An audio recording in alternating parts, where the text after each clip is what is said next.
There's a habit many intelligent, well-meaning people have, and they don't even realize they're doing it.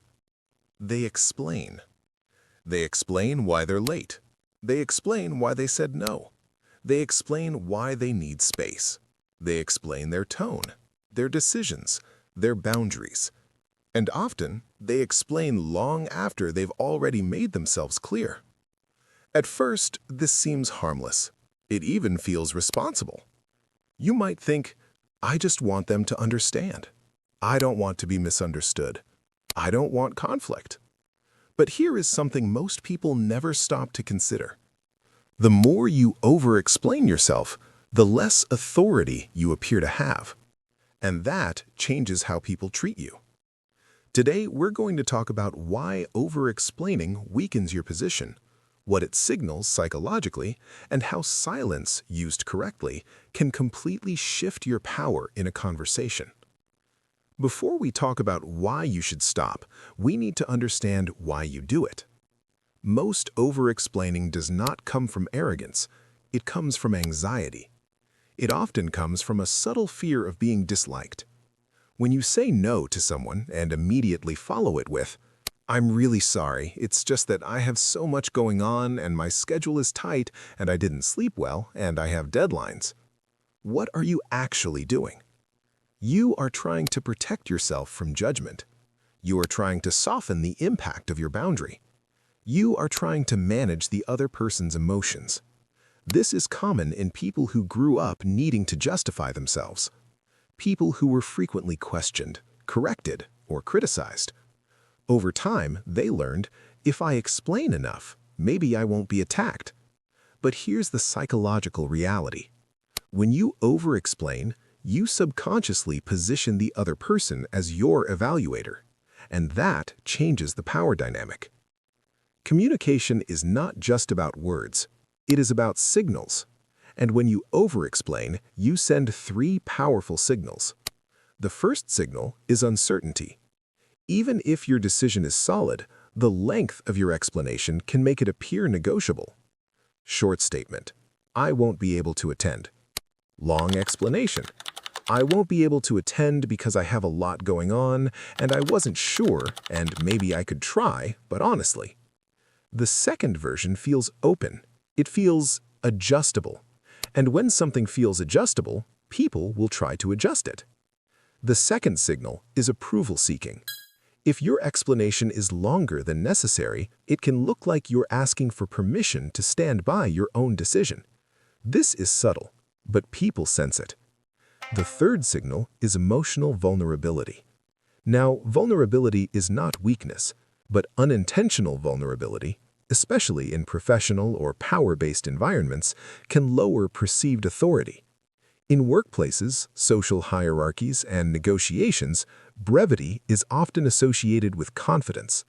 The less you justify, the more it appears you believe in your own judgment. Let's look at this from a behavioral perspective. People often assess confidence not by how loudly someone speaks, but by how little they need to defend themselves. When someone says no and stops, there is weight in that. There is finality. When someone says, no, because I just feel like I've been overwhelmed lately, and I didn't mean to, and I hope you understand, the boundary begins to dissolve. The irony is this: the more you explain, the more material you give the other person to argue against. If you give one sentence, there is little to debate. If you give 5 reasons, someone can attack all 5. Authority is not about dominance. It is about emotional stability. When you over-explain, you communicate emotional instability, even if you don't feel unstable. And perception shapes behavior. There's a common misconception that kindness earns respect. Kindness earns appreciation. Clarity earns respect. When you consistently over-explain, people may appreciate your transparency, but they may not fully respect your boundaries. Respect grows when others understand that your words do not move easily. If every decision you make is followed by detailed justification, it begins to feel like you are defending a weak position. Strong positions do not require defense. They require consistency. This does not mean you become cold. It means you become precise. I can't make it because I've been feeling overwhelmed and tired and you say, I won't be able to make it this time. And then you stop. Silence does the rest. One of the biggest reasons people over-explain is the fear of being misunderstood. You might think, if I don't clarify every detail, they'll assume the worst. But here is a difficult truth. People who want to misunderstand you will misunderstand you anyway.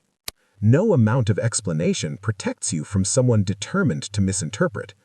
In fact, excessive explanation often makes you look defensive, and defensiveness creates suspicion. When you speak calmly and briefly, you project certainty, and certainty reduces challenges. You are not responsible for controlling how others interpret you. You are responsible for communicating clearly. Clear does not mean long. Clear means direct. Silence is uncomfortable for many people. That is why it is powerful. When you make a statement and stop talking, you allow the other person to process it. Many people fill silence because they feel tension, but that tension is not danger. It is adjustment. When you say, I disagree, and then remain quiet, the other person must respond. When you say, I disagree and let me explain why, and here are 3 reasons, you take back the space. You relieve them of discomfort, and you weaken your stance. Silence forces clarity. Over-explaining dissolves it. In professional environments, this becomes even more visible. Imagine 2 employees declining extra work. Employee 1 says, I'm currently at capacity and won't be able to take this on. Employee 2 says, I'm really sorry, I've just been juggling so much and I feel bad saying no, but I've been stressed. Which one sounds more in control? Which one sounds more reliable? Managers and colleagues subconsciously respond to confidence signals. The first response communicates awareness and structure. The second communicates emotional overload. Even if both employees are equally capable, perception influences opportunity, and over-explaining quietly affects perception. Mature boundaries are simple. They are not aggressive. They are not long. They are calm. For example, I'm not comfortable discussing that. Full stop. You do not owe a detailed history of why that topic is sensitive. If someone presses you, that pressure is information. It tells you about them, not about you. Emotionally secure individuals do not need constant justification. And when you stop over-explaining, you begin training others to accept your words at face value. That shift changes relationships. Now, this does not mean you never explain yourself. There are moments when context is necessary. In teaching, in leadership, in collaboration. The difference is this. Explaining to inform is different from explaining to defend. If your explanation comes from clarity, it will sound measured. If it comes from fear, it will sound rushed. Pay attention to your pacing. Pay attention to your breathing. Over-explaining often feels urgent.